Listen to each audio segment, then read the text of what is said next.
Good morning. My name's Bokushu, and I thought today that I was going to talk about fear.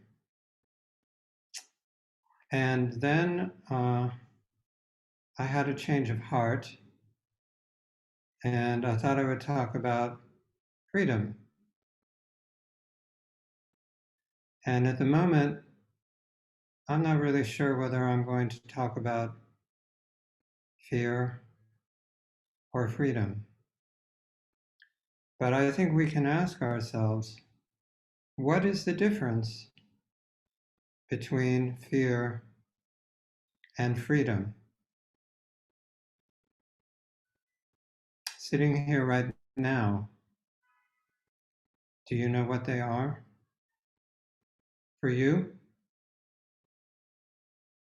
are you free enough to know that you may not know, and that whether you think you know or you do not know, what is freedom for you right now,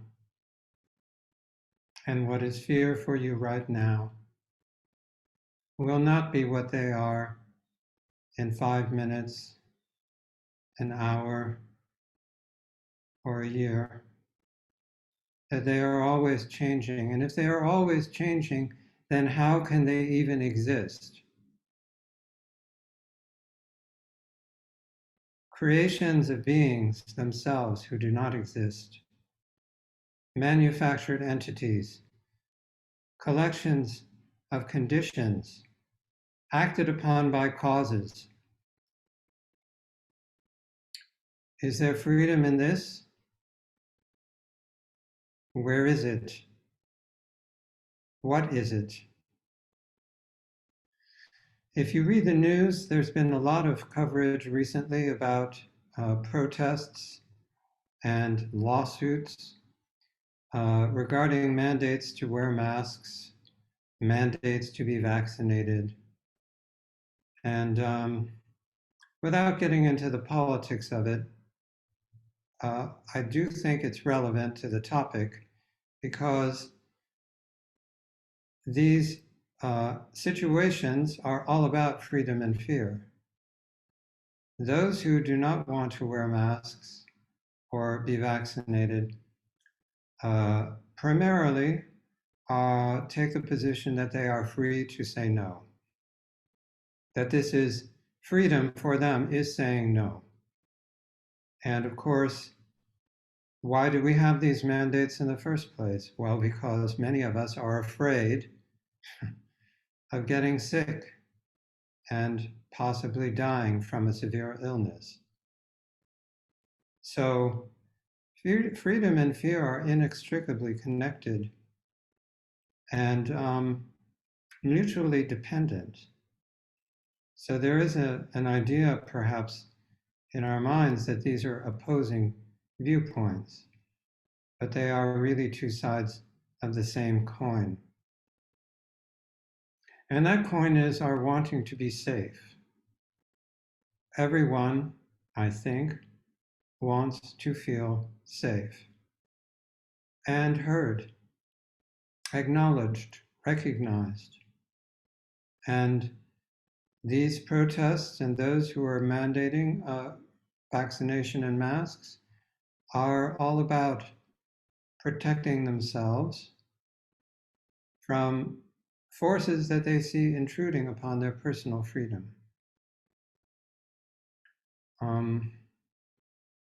The other detail I would like to mention, and of course this is a very complex issue, but I think that our culture defines freedom as the ability to do what I want to do, or the ability to not do what I do not want to do. So there's this embedded in the idea of freedom in our culture, perhaps not universally, but for many, is the idea that I am asserting my right. I, this individual, am asserting my right to do or not do something. And so the idea is that if you're free, you can do what you want. And that is really the essence of freedom, is doing what one wants. And I certainly wouldn't speak for anyone but myself. But I have found in my experience that freedom is much more about doing what I do not want to do than about doing what I want to do. And that is because I think that this is manufactured. It's nothing, I mean, of course, there's a person here, there's a body here speaking to you, and there are bodies there listening to this body. But the person called Bokushu isn't real. Number one, he's made up. Number two, he's changing all the time. Where is the reality in that? And then if you layer on top of that, well, Bokushu wants to be vaccinated. Or in an alternate universe, Bokushu refuses to be vaccinated. Those choices by a fictitious entity are the whole story of our culture. Really, the struggle of our culture really today is all of these choices made by fictitious entities insisting upon their existence and their rights. And I believe we are in this practice to see that, not to judge it necessarily, but definitely to see it, and particularly to see it in ourselves. Our creative invention of the thing that we consider ourselves to be, and our efforts to protect that at all costs, whether we define protection as masks and vaccines or no masks and no vaccines. It is really the same thing, just two different viewpoints on the same thing, the same made up thing. And in connection to this question of fear and freedom, I would like to direct your attention, those of you who have a keyboard, to your keyboard. And if you look at your keyboard, you will notice that there are a couple of keys. One is Shift, and one is Control. So what is the role of Shift and the role of Control in this question of freedom and fear? Speaking for myself, I see Shift as risky. Change can be intimidating, destabilizing, confusing, frightening. Control is the defense against shift. So in this model that I'm proposing to you, shift is freedom and control is fear. But they're both part of the same keyboard. They're both controls that we must have. And it's exactly how we interoperate with these controls and shifts. The blending of those functions as conditions change that makes life what it is. Our constant response to what arises in our experience. We are constantly presented with things, people, situations, ideas, and we have to choose. Will it be shift or will it be control? Will it be to allow change and embody it? Or will it be to snuff out and determine that change will not occur, to fight it, to oppose it, to neutralize it? And I can certainly tell you with no hesitation that I have used that control key an awful lot. The word control on my control key is gone. It's been worn off because I've used the key so much. It doesn't even say control. It's nothing. But I know what it is, and I know where it is, and I know how to push it. And boy, do I push it. Just to give you one example, right to my right out here is a big hole in the ground where a building was 3 months ago. And I went on a trip to Europe to get away from the creation of that hole because I was afraid of the noise, the dirt, and the chaos. So I structured my entire life for 3 months around fear. If you really want to distill it down to the essence, 3 months based on fear. Now, of course, I wasn't wandering the streets of Paris trembling with anxiety all the time. And now that I'm back in New York, I'm not trembling with anxiety all the time. But there was and is this idea that I must do everything possible to protect myself against the unknown, against the unpleasant, against whatever it is. And really, the point of this practice for me right now is just to see that, just to look at the pattern of how I respond to people, events, and ideas with an initial reflex pattern of fear and structure my efforts to protect this made up thing. And it is an interesting experience to see this and yet to really not be able to do much about it. It's all I can do to withhold the judging. That in itself is a Herculean effort. So if you sit with yourself right now, what is it that you can see in your pattern, your life pattern, in your responses to people, situations, ideas? Surely there's a pattern because we are conditioned creatures. And it is absolutely essential that we see that pattern and get to know it intimately and refrain from judging it.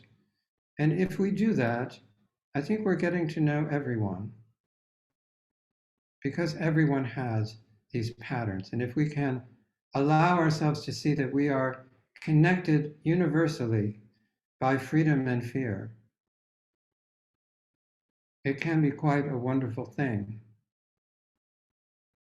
Most of the time, that connection may not be operative, but when it breaks through the conditioning, and when we really see the possibilities there, it can be quite extraordinary. There's a movie I'd like to bring up that some of you may have seen. It was made in the early 60s called Woman in the Dunes. It's by a Japanese director, Teshigahara. And if you haven't seen this movie, I really do recommend it very highly. It's quite a beautiful movie, and hopefully I won't give too much of it away. But it is the story of a naturalist, a scientist, maybe an amateur, maybe a professional scientist, wandering in a sort of sand dune area in Japan. And he overstays his welcome, and it's pretty much the end of the day, and the last bus has left. So there he is out in the middle of nowhere, stuck in these sand dunes, and these guys come over to him out of nowhere. These guys arrive and say, well, what are you going to do now? There's no more buses. Don't you need a place to stay? And he said, well, yeah, I guess I do. So they lead him along to a big hole in the ground, a hole dug out of the sand. And into that hole he descends, supposedly for the night. And in that hole he finds another person. And so the movie turns around his adventures with this other person and his efforts to extricate himself from this hole in the ground, which is in fact a home. It isn't just a hole, there's a home in it. And because it's in a hole made out of sand, it is constantly needing the attention of the occupants. They're constantly obliged to dig and get the sand out of the hole because it's constantly caving in. Every day, dig, dig, dig, dig. Get the sand out and repeat the process the next day. Forever, without end, digging. And it does seem strange from our point of view to build a hole, a home in the sand, to build a home in a hole in the sand. But I wonder if that isn't in fact exactly what we all do without realizing it. What is the quality of sand? As you sit here right now, imagine it. Isn't its primary quality its instability? And its grains. Many grains from a distance looking like one surface, and yet many grains are in that one surface. And as you look at this screen, look at the many grains in this one surface. This screen, which may be made of glass, which was made of sand. Many grains, one surface. Constant digging. It's just a metaphor for practice. People who ask, why practice? Why do you meditate? It is such an absurd question. What else can we do? Faced with this situation that we are all in, living in a hole in sand, facing constant cave-ins, turmoil, chaos, vulnerability that we dare not acknowledge in our own minds. What else can we do but practice with it? But of course, what we would much rather think about is how we differ. How some of us want to be vaccinated, some of us don't. Some of us are red, some of us are blue. They're the French, and then they're Americans. So we carve it all up because we cannot bear to look at the consequences and the mess of the whole. And because we have to carve it up, because we take this to be separate. And this must be defended at all costs. This and its interests must be defended at all costs. There's a quote I'd like to bring up from now and again. Some of you may have heard this quote. It's from the Constitution by Prince Shotoku Taishi, and it's Article 10, and I think it is incredibly relevant for our current age. And yet, this was written, let's see, when was it? Well, he lived from 573 to 621, so at some time in his lifetime, actually 604 according to my notes. So 1420 years ago, this was written, but it reads as if it was written yesterday. Article 10, let us cease from wrath and refrain from angry looks, nor let us be resentful when others differ from us. For all men have hearts, and each heart has its own leanings. Their right is our wrong. Our right is their wrong. We are not unquestionably sages, nor are they unquestionably fools. Both of us are simply ordinary people. How can anyone lay down a rule by which to distinguish right from wrong? For we are all one with another, wise and foolish, like a ring which has no end. Therefore, although others give way to anger, let us on the contrary dread our own faults, and though we alone may be in the right, let us follow the multitude and act like them.